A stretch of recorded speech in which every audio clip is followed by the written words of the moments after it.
Hey guys, welcome to another video. My name is Ian, I'm Ian the Reader, and today I'm going to be giving you my top audiobook recommendations. So, I am an avid, one might even go so far as to say relentless listener of audiobooks. I am always listening to an audiobook, like every day I'm listening to it at some point, whether that's while I'm getting ready for work, while I'm driving to and from work, while I'm doing dishes, while I'm laying in bed. I listen to them constantly, to the point that sometimes I even have multiple audiobooks going at once, dependent upon, what it is that I'm listening to. But I am always listening to audiobooks. I listen to probably 70 to 80 a year, and then I also mix in a lot of physical and ebook reading, but most of the books that I consume are through audio just because that's what I have the most time for. So I've been listening to audiobooks at this rate for probably the last 3 or 4 years. Before that I would listen to a few periodically, but it was really once I discovered that my library had access to a gigantic digital library of audiobooks through the apps Libby and Cloud Library and Hoopla that my audiobook listening just took off. I also do subscribe to Audible as well as Scribe, so I get a lot of audiobooks from a lot of different places, and I do recommend all of them for different reasons. But if you are new to audiobooks, I highly encourage you to go ahead and check to see if your local library does subscribe to these different apps and things like that, because if they do, you can have access to endless amounts of audiobooks for free. I highly recommend checking it out.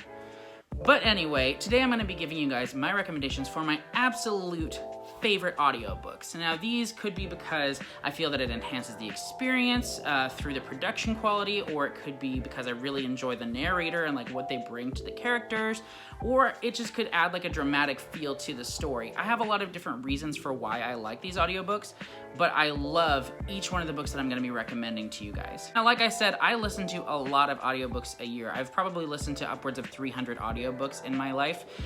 So I've definitely experienced some good readers, some bad readers, some middle of the road ones, and I've had experiences that have been ruined because of the audiobook, and I've had experiences that have been really heightened because of the audiobooks. And so today I'm going to be recommending you guys a lot of audiobooks that I thoroughly enjoyed and I think can really just add to your reading experience if you choose to listen to them instead of reading them. So without going on any longer, let's go ahead and jump into my first recommendation. First recommendation is one that I listened to last year, and that is called I'm Thinking of Ending Things by Ian Reid. I think that's how you say his name. If it is, dude, you spell your name really weird, but go you.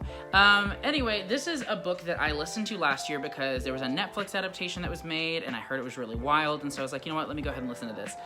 And honestly, I can't spoil anything with this book because there are some huge spoilers for it, but listening to it instead of reading it was amazing. Honestly, there's this one moment kind of near the end of the book that the way that it is read is chilling. It is incredible. It just blew my mind, and I highly encourage you listening to this one. So this is about a girl who is taking a trip with her boyfriend to go visit his parents in kind of this isolated farm area. And it's just kind of her internal monologue of her kind of battling with whether or not she wants to end this relationship. And it is insane. This book went a lot of places I didn't expect, and I highly encourage you to check out the audio version because it really changes the whole experience. I'm Thinking of Ending Things comes in at 5 hours and 22 minutes and is read by Candace Thaxton. Next up is one that I listened to last month, and that is The Last House on Needless Street by Catriona Ward. This book is another one that I can't really get too much into because of spoilers, but the general gist of it is that it follows a man who lives in a house that has boarded up windows, and you get his perspective.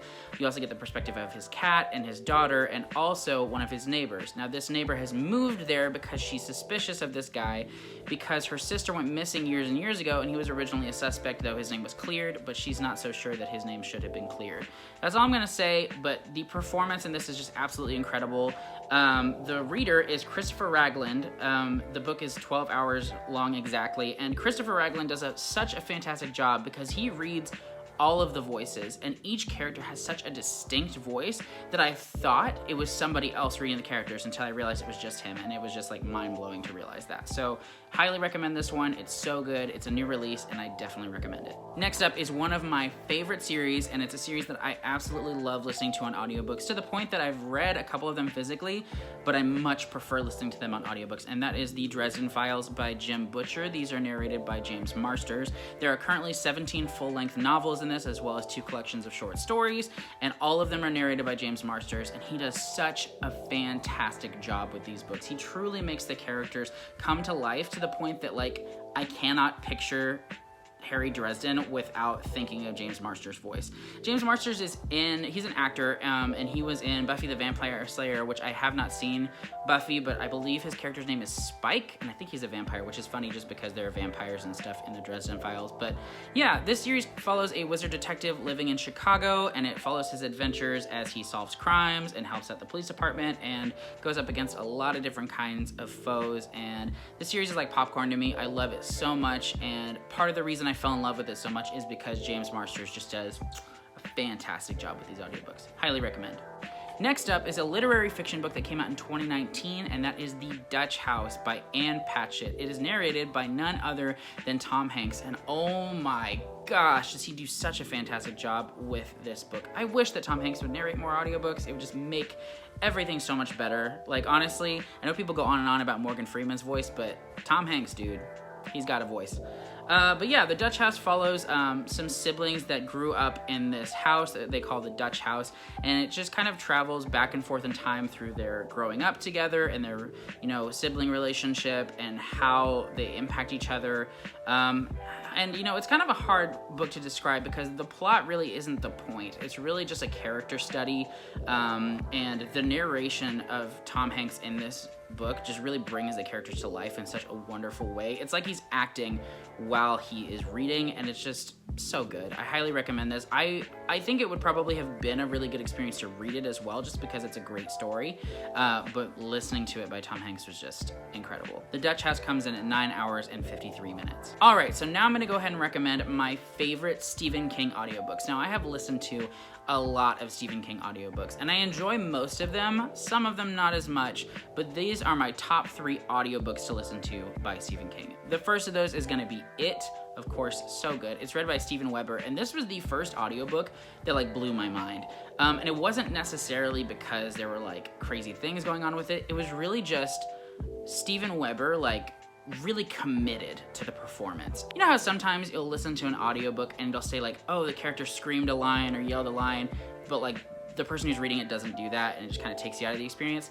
That is not the case with this. He was shouting at the top of his lungs in some moments. He was really committing to the character of Pennywise the Clown, and this audiobook was incredible. I think about listening to this all the time, and it was my first exposure really to a horror audiobook, and I remember being freaked out not just by what was going on, but the way that it was performed was just jaw-dropping. I was so invested, and yeah, just an incredible audiobook. Steven Weber did a fantastic job with this one. It is 44 hours and 55 minutes. I know it's a long one, but it's worth it. One of my other favorite Stephen King audiobooks is Misery. This one is narrated by Lindsay Krause. It comes in at 12 hours and 21 minutes long, and oh my gosh, does she do such a fantastic job of bringing the character of Annie Wilkes to life. This is another one where she really committed to the performance. It was a very unhinged performance. Sometimes she would definitely be able to come off as calm and almost nurturing, but when Annie Wilkes went out there, the audiobook narrator went out there, and it was just wild to listen to. It was incredible. I love it. Please listen to this on audio.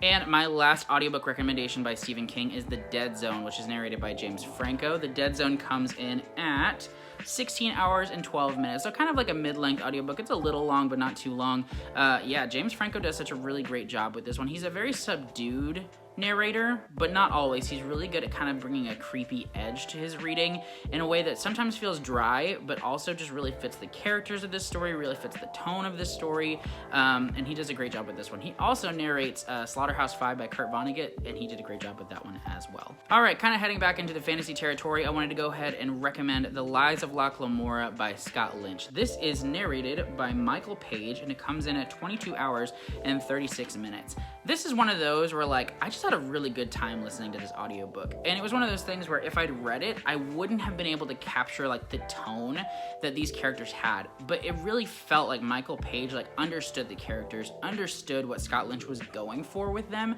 and he really brought it to life in a way that I wouldn't have done in my own head. I would have just read past some lines that were really hilarious, but his delivery just sells it. He really does. The Lies of Locke Lamora follows a group of thieves living in this kind of rundown area of town, and they have a lot of adventures, and things don't always go well with their crazy hijinks and heists and things like that, but there's such a great feeling of camaraderie between the thieves and things like that, and just the adventures, and the way the story is told is really interesting as well. I've only read the first book of the so far 3 books that are out in this series, and I know the 4th book is supposed to be coming out hopefully next year, but I highly recommend this book. It's something that took me a little bit of time to get into. I think I actually picked it up and put it down a number of times because of the way the story is told. You kind of get a lot of backstory of him as a child before it really gets to the plot of the story, and that kind of threw me off, but I encourage you to give this a try because the reader does such a great job of engaging you in the story and bringing it to life, and on top of that, the story is just a lot of fun. Alright, now I'm going to go ahead and recommend a science fiction series, and that is Red Rising by Pierce Brown. I've only read the first 3 books in this series. There are 5 out so far, and there's going to be a 6th one coming out in a few years, probably, that is going to end this series, but it's kind of told in 2 arcs. The first 3 were originally intended to be just a trilogy, and then he brings it back for a 4th, 5th, and eventual 6th book that kind of takes place years after the original storyline, and I loved the first 3 books. I think that the reader does such a fantastic job with it. It's read by Tim Gerard Reynolds, and I know he's done a lot of different audiobooks as well, so you should just check him out. But the thing about this book is that, okay, so it's basically this series that focuses, it's a sci-fi, universe that focuses on this class system that is, designed in colors, I guess. So the lowest are the reds and the highest are the golds, and there's a lot of different levels in between that. But with the color system, each color has its own dialect and its own accent and things like that. And the whole story is Darrow, who is a red, wants to avenge his wife, and so he tries to rise in the ranks and become a gold without letting anybody know that he's a red. And he has to change his accent a lot, and just the way that the narrator seamlessly blended the accents, kind of went through the transition of his voice, and captured the different characters and class systems was just so well done. I was really, really impressed by this performance. This is such a great science fiction series as well. It's so fast-paced, so layered. There's a lot of political maneuvering going on, lots of great action, and it's very gritty. I highly recommend Red Rising by Pierce Brown.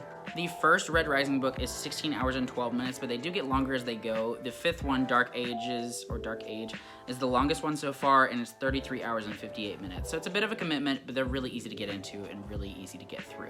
Next is a mystery thriller series that I absolutely love, and that is the Cormorant Strike series by Robert Galbraith, aka J.K. Rowling. The Cormorant Strike series follows the titular Cormorant Strike and his assistant Robin as they try to solve crimes. He's a private detective, and he brings her on at the very beginning of the series, and it kind of continues throughout their development as characters, and I just love these books. They're so much fun.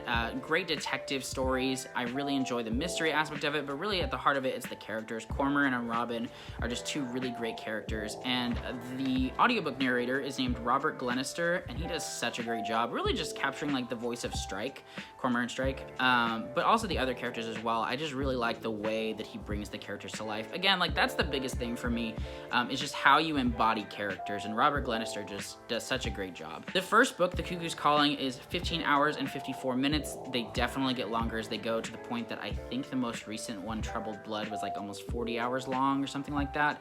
But they're really worth it. They're a great time. I enjoy them a lot. Alright, I have 3 more recommendations for you. The first of those is Lonesome Dove by Larry McMurtry. It is read by Lee Horsley, and it is 36 hours and 47 minutes long.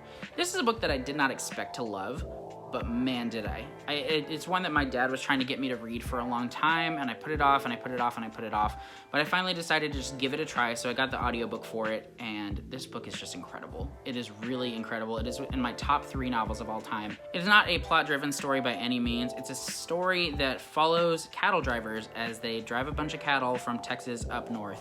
And that's the plot, but it's the characters that really, really make this story so incredible. It is such a deep character study. There are so many different characters, but Lee Horsley does such a great job of bringing them to life and also just making you feel their struggles and understand them so deeply. It's the narration paired with the writing. I mean, Larry McMurtry just does an unbelievable job with this story. It's one that, like I said, I did not expect to love, but he really, really got me invested in this story to the point that I cared about these characters so much. I think in my review, I wrote that I wished that I understood people in life as well as I understood these characters. And that is so true, because you just get them. You really understand their struggles and the things that they're going through in a way that is so unique, and in a way that like is so powerful. It's an experience that I haven't gone through with many other books, and yeah, the audiobook is a great way to get into this. I highly recommend it. I know I'm saying I highly recommend it a lot, but that's because I highly recommend these audiobooks. Like I said, I listen to so many, and so these audiobooks are like the top of the top. They're so good. Second to last recommendation is The Godfather by Mario Puzo, and it is read by Joe Montang, I think, or Montagna, or I don't know how to say it, but he's really great. He's an actor. You may know him from Criminal Minds.